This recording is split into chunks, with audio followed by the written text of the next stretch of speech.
अब है 5 तारीख को वोटिंग होनी है और केजरीवाल रोज कोई ना कोई नई घोषणा कर रहे हैं, नई योजना की फ्री में घोषणाएं कर रहे हैं। कैसा देख रहे हो, वाकई में केजरीवाल परेशान है क्या पिछले 10 साल? देखिए गजेंद्र जी, ऐसा है कि जो पिछले 11 साल के आसपास केजरीवाल जी का शासन रहा है, उस 11 साल का शासन का पहला चुनाव देखेंगे आपका जो 2013 में हुआ था, उसमें लगभग केजरीवाल जी को 28 सीट मिली थी। तो अल्पमत की सरकार उन्होंने सिर्फ 59 दिन चलाई थी। उसके बाद में 67 सीट आई, फिर 63 आई। अब पिछले 2 साल में जिस प्रकार के गंभीर आरोप केजरीवाल सरकार पर लगे हैं, जिसमें चाहे तो मनीष सिसोदिया का जेल जाना हो आबकारी विभाग मामले में, चाहे केजरीवाल का जेल जाना हो, चाहे सत्येंद्र जैन का लंबे समय तक जेल में रहना हो, संजय सिंह का जेल में रहना हो, तो आधी से ज्यादा कैबिनेट उनकी जेल में रही है।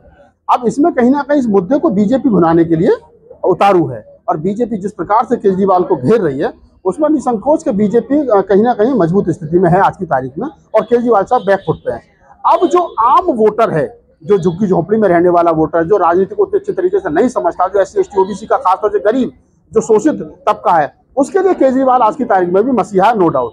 लेकिन जो थोड़ा सा एक तरीके से मैं कहूँ जो राजनीति को क्या, जो बीजेपी की राजनीति को समझता है, बीजेपी ने जो पासा फेंका है, उस पासे में जिस प्रकार से केजरीवाल को घेरा गया है, उसमें कहीं ना कहीं केजरीवाल घिरते हुए दिखाई दे रहे हैं। तो मामला जो है वो 60-40 का हो रहा है। 60% सीटों पर आज की तारीख में केजरीवाल साहब हावी हैं, 40% पर कहीं ना कहीं बीजेपी हारी है। अगर मैं सीधे दूसरे शब्दों में कहूँ कि 50 से 55 सीट पर केजरीवाल जो है वो जीतते हुए दिखाई दे रहे हैं, तो वहीं लगभग 25 से 30 सीटों पर जो है वो 20 से 25 सीट पर कहीं ना कहीं बीजेपी जो है वो हावी है।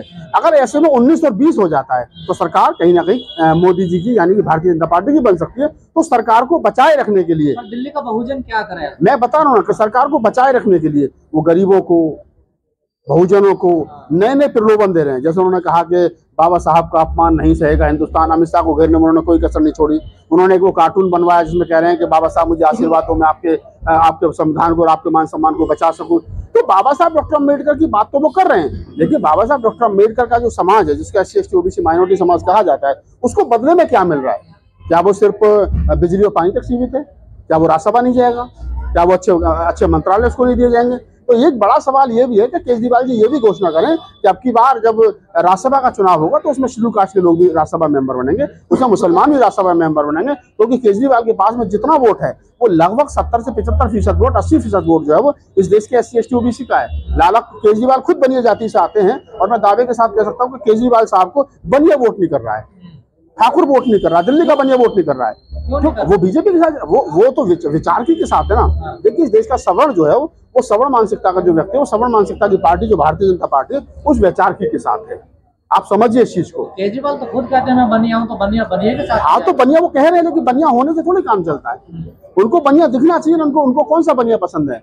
उनको बनिया चाहिए परचून वाला, उनको बनिया चाहिए हिंदुत्व वाला, जो भगवा पहन करके और क्या नाम पूरा आग उगलता हो मुसलमानों के खिलाफ, उनको वो चाहिए। उनको टोपी वाला बनिया नहीं चाहिए, उनको हरे गमछे वाला बनिया नहीं चाहिए। उनको चाहिए बनिया कौन सा? उनको बनिया चाहिए भगवा वाला। जमीनी मुद्दों पे चुनाव नहीं हो रहा ना दिल्ली का, कोई रामायण की बात कर रहा, कोई रावण की बात कर रहा है, यही आरोप लग रहे हैं ना। देखिए दिल्ली में कभी भी चुनाव जमीनी मुद्दों पर नहीं हुआ पिछले 15 साल में। केजरीवाल सरकार से पहले जो लास्ट सरकार शीला दीक्षित की कांग्रेस की सरकार थी, वो चुनाव भी आप देखेंगे पलट करके, तो वो चुनाव भी कहीं ना कहीं जमीनी मुद्दों पर नहीं था, क्योंकि दिल्ली के भ्रष्टाचार पे केजरीवाल वाला चुनाव था, लेकिन शीला का चुनाव जो था वो उस पर नहीं था। लेकिन अब सच्चाई की बात यह है कि जिन मुद्दों पर, जिन भ्रष्टाचार के मामले पर शीला सरकार को केजरीवाल ने घेरा था, आज उन्हीं मुद्दों पर, उसी भ्रष्टाचार के मामले पर कहीं ना कहीं बीजेपी उनको घेर रही है, केजरीवाल को घेर रही है। तो कुछ भी हो सकता है। केजरीवाल साहब अपनी सरकार को बचाए रखने के लिए आज देखो 3-4 PC करी पूरे दिन में उन्होंने, और आज वो कह रहे हैं कि हम 2100 देंगे। अच्छा, कमी कोई नहीं कर रहा है। अगर केजरीवाल ने कहा कि जो है वो महिला सम्मान में 2100 रुपए देंगे, तो 2 कदम बढ़ करके आज देखो होर्डिंग लग रहे हैं पूरे दिल्ली में, मोदी जी कह रहे हैं कि हम 2500 देंगे, कांग्रेस भी 2500 दे रही है। तो कसर कोई नहीं छोड़ रही है घोषणा करने में, कसर हर पार्टी कर रही है राजनीति। एक बहुजन समाज पार्टी ऐसी है बेचारी जो दिल्ली में कोई घोषणा नहीं कर रही है।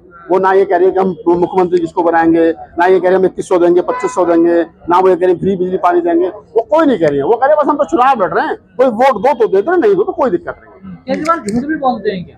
देखो, नेता कोई ऐसा नहीं जो झूठ नहीं बोलता हो। नेता का दूसरा नाम है झूठ बोलना। अगर वो झूठ नहीं बोलेगा, यही केजरीवाल साहब थे जिन्होंने कहा कि मैं मेरे बच्चे की मरा वो मुंह देखो, अगर मैं कभी कांग्रेस के साथ जो है वो सरकार बनाऊं, लेकिन उसी कांग्रेस के साथ सरकार बनाई ना।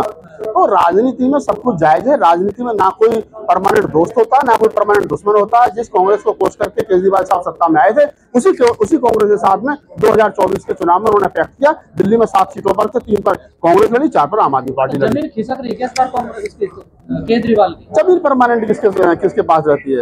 एक मुनव्वर राणा साहब का शेर है ना, बड़ा मशहूर शेर है कि बुलंदी देर तक किस शख्स के हिस्से में रहती है, ऊंची इमारत हर घड़ी खतरे में रहती है। तो ये जितनी ऊंची इमारत है ये सब खतरे में है। आप मोदी जी देखो ना, 400 पार कहते थे, एक अकेला सब पे भारी, और अब इस बार रो रहे थे सदन में खड़े होकर के मुझे बोलने नहीं दिया जा रहा है। तो यही लोकतंत्र की लाठी है जब पड़ती है। बहुजन क्या करे दिल्ली में इस बार? देखिए, बहुजन उस तरफ जाए जो बीजेपी को हरा रहा हो। बहुजन समाज का सबसे बड़ा दुश्मन है भारतीय जनता पार्टी, और जो भारतीय जनता पार्टी को हराता हो उसको वोट दो, वो चाहे कोई भी हो। अगर बसपा भी हराती तो बसपा को दे दो, सपा हराती हो सपा को दे दो, कांग्रेस हराती हो कांग्रेस, आम आदमी पार्टी हराती हो आम आदमी। जो बीजेपी पार्टी को तो आप कहते हैं बीजेपी की बी टीम है, देखिए मैं क्या कह रहा हूँ, अगर बीजेपी की बी टीम होती तो फिर पूरी बीजेपी उनके पीछे थोड़ी लग रही होती, केजरीवाल के पीछे। राजनीति में कोई बी और सी नहीं होता। बी तो दिख जाता है दूर से, बी दूर से दिख जाता है। नहीं तो जो सत्ता को पाने की लड़ाई लड़ रहा है सामने खड़े होकर, वो बी और सी नहीं है। वो राजनीतिक परिवेश में उस समय के लिए वो बात हो सकती है। तो सेम ही है ना। देखिए केजरीवाल की क्या विचारधारा बताओ मुझे धर्म को लेकर के। भाई बीजेपी की विचारधारा सबको पता है कि उनकी हिंदुत्व वाली विचारधारा है। क्या केजरीवाल की विचारधारा हिंदुत्व वाली है? केजरीवाल की विचारधारा सॉफ्ट। अरे हनुमान मंदिर जाते हैं वो अपना भाई साहब, वो तुम जाते हो? मंदिर नहीं जाते? तुम जाते हो? नहीं जाते? मैं तो नहीं जाता। क्यों नहीं जाते? मेरी है नहीं उसमें। बस तो तुम्हारी नहीं, उनकी है। अब तुम उसको भी कहोगे नहीं। धर्म आदमी का व्यक्तिगत मामला है। मैं चाहता हूं कि अगर मैं बौद्ध धर्म को मानता हूं तो आप बुद्ध का सम्मान करें। आप ईसाई को मानते तो मैं ईसाई का सम्मान करूं, हिंदू धर्म को मानते तो हिंदू धर्म का सम्मान करें। इस देश में सब रहेंगे, कोई कहीं नहीं जाएगा। बड़ा सवाल आपसे ये है कि केजरीवाल जी करीब 11 साल मुख्यमंत्री रह चुके हैं दिल्ली में। यदि वो फिर से जीत जाते हैं तो वो फिर बहाना बनाएंगे कि एलजी काम नहीं करने दे रही, बीजेपी काम नहीं करने दे रही, तो वोट देने का फायदा क्या है ये केजरीवाल को? बीजेपी काम नहीं करने दे रही, एलजी काम नहीं करने दे रहा है, तो सच्चाई है। लेकिन ये भी सच्चाई है कि कहीं ना कहीं आपको ये भी पता होगा कि वही केजरीवाल ने काम तो किया है। अगर आज की तारीख में दिल्ली में डीटीसी बसों में महिलाएं फ्री जा रही हैं तो बड़ा काम है। मेरा बिल बिजली का 0 आ रहा तो बड़ा काम है। मेरा बिल पानी का सुन तो जाओ, पानी का बिल 0 आ रहा तो बड़ा काम है। और फिर खुल क्या कह रहे हैं कि आम आदमी पार्टी को वोट दिया जाए? मैं कहाँ कर रहा हूँ खुल के? मैं तो उसकी उपलब्धि बता रहा हूँ। मैं थोड़ी कर रहा हूँ वोट। यार देखिए, मैं ना तो आम आदमी पार्टी का सपोर्टर हूँ, ना मैं वोटर हूँ, ना मैं प्रवक्ता हूँ। मैं एक यार ये केजरीवाल से पूछो ना। हाँ तो मैं बता रहा हूँ ना आपको, आप सुनने की बात डालो ना। मैं आपको सिर्फ ये बता रहा हूँ कि केजरीवाल ने जो अच्छे काम किए हैं, उन अच्छे काम की वजह से सरकार को लोग केजरीवाल सरकार को वोट देंगे निसंकोच।